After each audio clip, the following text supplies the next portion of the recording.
कभी 25,000, कभी 40,000। हमारा ही पैसा और हम ही भीख मांग मांग के ले रहे। ये कब तक चलेगा? 38 दिन हो गए हैं। अगर आप लोग इसको और ज्यादा चलाना चाहते हो, चला सकते हो। मैं तो नहीं चला सकता इसको। मेरी सहन शक्ति खत्म हो गई है। अगर आपकी सहन शक्ति है तो हाँ बोलिए और इसको चालू रखिए।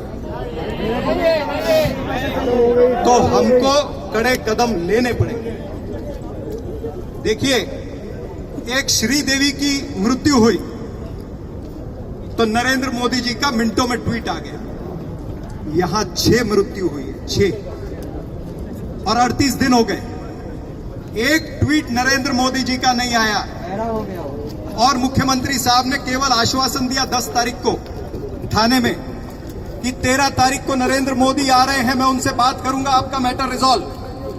फिर 13 तारीख को उन्होंने वक्तव्य किया कि 21 तारीख के बाद में, और फिर कह दिया कोड ऑफ कंडक्ट। मैं मुख्यमंत्री साहब को बताना चाहता हूं कि यह मल्टी स्टेट कोऑपरेटिव बैंक है। मल्टी स्टेट का मतलब होता है अलग अलग राज्यों में, और याद रखिएगा कि चुनाव केवल महाराष्ट्र में है, तो इसको कोड ऑफ कंडक्ट नहीं लगता। आरबीआई सेंट्रल गवर्नमेंट की बॉडी है, उसको जब स्टेट के चुनाव होते हैं तब उसको मॉडल कोड ऑफ कंडक्ट नहीं लगता, और केंद्र सरकार को मॉडल कोड ऑफ कंडक्ट नहीं लगता। फिर भी हमारे से झूठ बोला गया। झूठ बोलकर 21 तारीख तक का टाइम पास हुआ, और अभी तो मॉडल कोड ऑफ कंडक्ट भी खत्म है।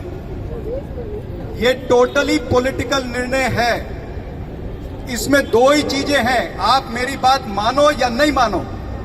आप कितने नारे लगाओ, कपड़े फाड़ो, जो मर्जी करो, आपस में झगड़े करो या जो भी करो, ये पॉलिटिकल निर्णय है। और केवल 2 ही पॉसिबिलिटी है कि या तो केंद्र सरकार इसको मर्जर कर सकती है, या फिर इसको एक रिवाइवल पैकेज दे सकती है। कुछ 3,000-4,000 करोड़ रुपया केंद्र सरकार इसको दे सकती है, और ये आरबीआई नहीं कर सकती।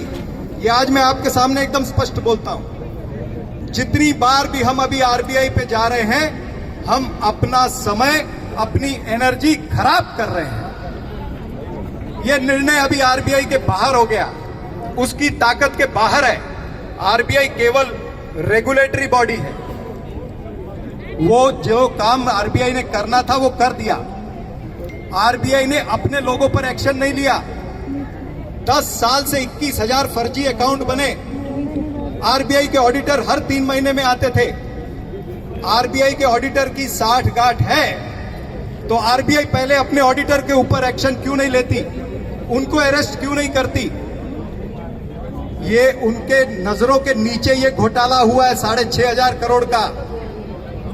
तो क्या डेरिलिक्शन ऑफ ड्यूटी नहीं बनती है? क्या केस ऑफ नेग्लिजेंस आरबीआई के अधिकारियों पर नहीं बनता? बिल्कुल। तो 38 दिनों से इस आरबीआई ने अपनी अधिकारियों पर कार्रवाई क्यों नहीं की? इसलिए मैं कह रहा हूं कि आरबीआई हैंड इन ग्लोव्स थी। मैं डायरेक्ट डेलीगेशन लगा रहा हूं, सब लोग सुन रहे हैं और सब रिकॉर्ड भी कर रहे हैं। आरबीआई हैंड इन ग्लोव्स थी। आरबीआई ने अपने लोगों पर कार्रवाई नहीं की। अब आरबीआई के हाथ में इस बैंक को जिंदा रखना नहीं है।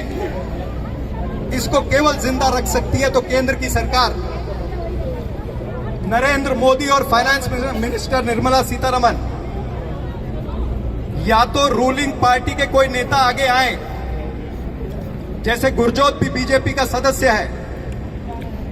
बीजेपी का सदस्य होने के नाते अगर बीजेपी शिवसेना के एमपी आगे आते हैं तो इस मुद्दे को प्राइम मिनिस्टर तक ले जा सकते हैं। नहीं तो मैं आज आपके बीच में वादा करता हूं कि मैं एक सिख हूं और मैं इतने जज्बात रखता हूं गुरु गोविंद सिंह जी के, जिन्होंने कहा 1.25 लाख से 1 लड़ा हूं तबे गोविंद सिंह नाम कहा हूं। मैं आज आपके बीच कहता हूं कि इस विषय को principal opposition party Congress party इसको पार्लियामेंट में उठाएगी, और हम देखेंगे कि किस तरह से लोगों का पैसा नहीं मिलता है। बोले सोनिहाल। मैं आपसे वोट मांगने नहीं आया हूं। एक बात याद रखना, जितने दिन चुनाव थे मैं इस लड़ाई को अलग से लड़ रहा था। कांग्रेस के प्लेटफॉर्म से लड़ रहा था, क्योंकि मुझे पता था कि मैं बीच में आऊंगा तो कुछ लोग कहेंगे कि ये कांग्रेस की वोट लेने के लिए आए हैं। मैंने अपनी लड़ाई अपने पार्टी के प्लेटफॉर्म से लड़ी और चुनाव खत्म होने के बाद मैं जनता के बीच जनता की लड़ाई लड़ने के लिए आया हूं। और मुझे दुख होता है जब मुझे उस नजरिए से कई लोग जानबूझकर देखना चाहते हैं। उनको कहा जाता है कि चरण सिंह सप्रा आए, देखो कांग्रेस के लिए आए हैं, आप थोड़ी आवाज करिए। मैं आया हूं अपने लिए, मेरा स्वार्थ है, मेरे 4 अकाउंट हैं, आपकी लड़ाई लड़ने आया हूं। अगर भगवान ने मुझे कोई ओहदा दिया है, अगर गुरु गोविंद